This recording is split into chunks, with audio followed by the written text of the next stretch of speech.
Brodie Brazil here to recap Game 14 on the season and a really enjoyable 6-1 Sharks win over Seattle. Yeah, scoring 6 is fun and impressive, but it's actually the other number that means so much for San Jose right now, because that's now 2 or fewer goals allowed in regulation by the Sharks in 4 straight games. They're still scoring goals, and now they're learning to defend so much better. Let's get into the breakdown, and if we're really going to set the scene for you here, of course it was raining on this Wednesday night in Seattle. But the Sharks perfectly warm and dry in this like tanning bed style entrance to the rink, and they wasted no time getting hot and getting going in this game. We're 68 ticks into this evening when a turnover gets created by Klingberg there on the half wall.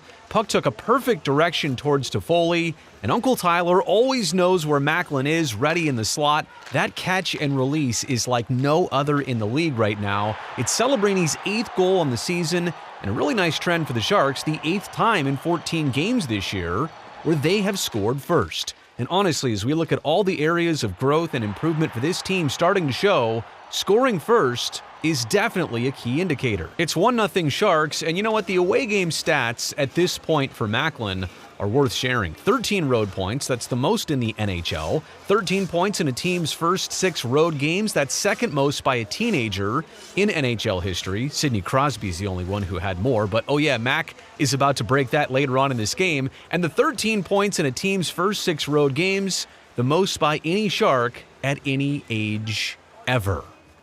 Wow. Yeah, that was Mac's first point of the night. He would end up having 2 more. But let's get back to this. Centerman Ryan Winterton would tie this game at 1 with his very first NHL goal at 16:30 of the first period. But that led to quick redemption and a really good Sharks response at both ends of the ice. The San Jose turnover here in their own end leads to a tremendous look for Ty Cartier right out front. What an unbelievable pad save by Yaroslav Askarov. If there's such thing as a statement save, this was it, and it leads to offense. Not long after, the Sharks entering their O-zone, and it's Skinner to Wenberg, who goes cross-slot to Ethan Cardwell for the 1-T.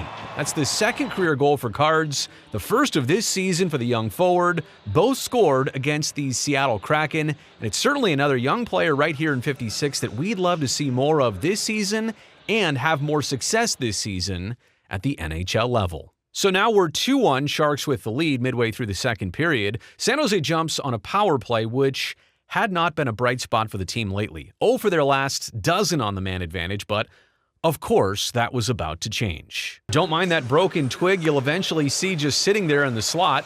Macklin running the flank position with the cross-ice pass to Smitty. He goes up top where John Klingberg is about to net his 2nd of the season, and you knew things were due to come around and come together like this. So through 2 periods, the Sharks leading in goals 3-1 on the scoreboard and leading in shots 17-15. And things only got significantly better in the third period, like a lot better and very quickly. The Sharks strike with another early goal and then some more. Just 62 seconds in, Ferraro sends a bouncer across the middle of the ice. It gets to Will Smith. He fires off the wrister with Celebrini as a screen out front. And whether it touched Mac or not kind of doesn't really matter. We'll call this Smitty's 5th goal on the season and a Sharks score that gave them their first real cushion of the game and also Macklin's 3rd point of the night. Sharks up 4-1. And then how about this hustle play? The Sharks here shorthanded. One of their PK performers coming through. Colin Graff with that takeaway and the skate away. He's up the ice on a 1-on-none, and even though he can't bury the first shot, he does get the rebound. He does get it to Ty Dellandrea, who does score. Delhi's first shorty on the career puts the Sharks up 5-1. And this next goal isn't shorthanded, but it was kind of PK influenced. That's because when Shakir Mukhamadullin wins the puck, he's going to throw it all the way up the ice to where Tyler Toffoli had just exited the penalty box, and in this situation, 73 does not miss. That right there is a touchdown. That is a 6-1 Sharks lead. This game blown wide open for good. Yeah, I don't know if happy. Yeah, maybe I'm happy. Anything to complain about tonight? No, there's obviously things as a coach, you just keep pushing the team, and we want to get better in areas. But for sure, a penalty kill took a big step in the right direction. We scored on the power play. Special teams, you can win you hockey games. We saw that tonight. Our goaltending's been a lot better here recently. We're starting to find guys in roles. When Mies goes down, we play 11-7, unexpected, but we just kept going, and we just kept playing, and it is what it is. And I think the mindset of our team has really grown here lately, and that's been the biggest positive. I mean, I'm a player that coaches has always told me to shoot the puck is more. A big part of my game too, though, I think, is finding sticks and opportunities around the net. But over the last few years, I think I've been shooting more in the power play, and I think you create a lot from that. And today, obviously, good puck movement and me stepping into one-timers is probably something that we could work on a little bit more, I think. I think that was my second one-timer in the power play this year. So, that should be an option, but then you just want to let Smitty and Mac also play their game and do what they're really good at and finding each other. So I'm just trying to feed those guys as well. I thought we did a great job getting on them, not letting them have much time and space, especially as the game went on. But, I think it's kind of one of those nights for them as well. Like, we had a night here last year, we lost 6-1, and it was kind of the same thing.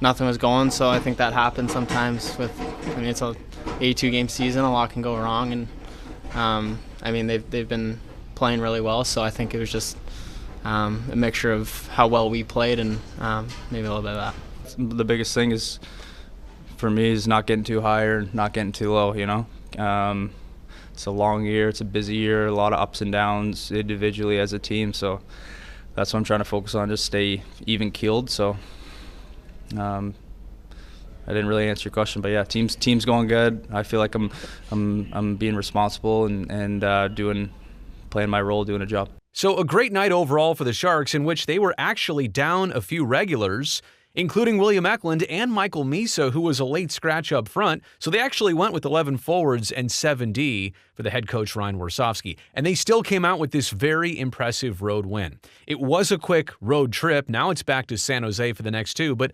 honestly, if you're counting in the bigger picture here, it's like 9 straight really good efforts by the Sharks. Sometimes they get the results, sometimes they don't. But tonight they did, maybe their most decisive of the season, a 6-1 win over the Kraken.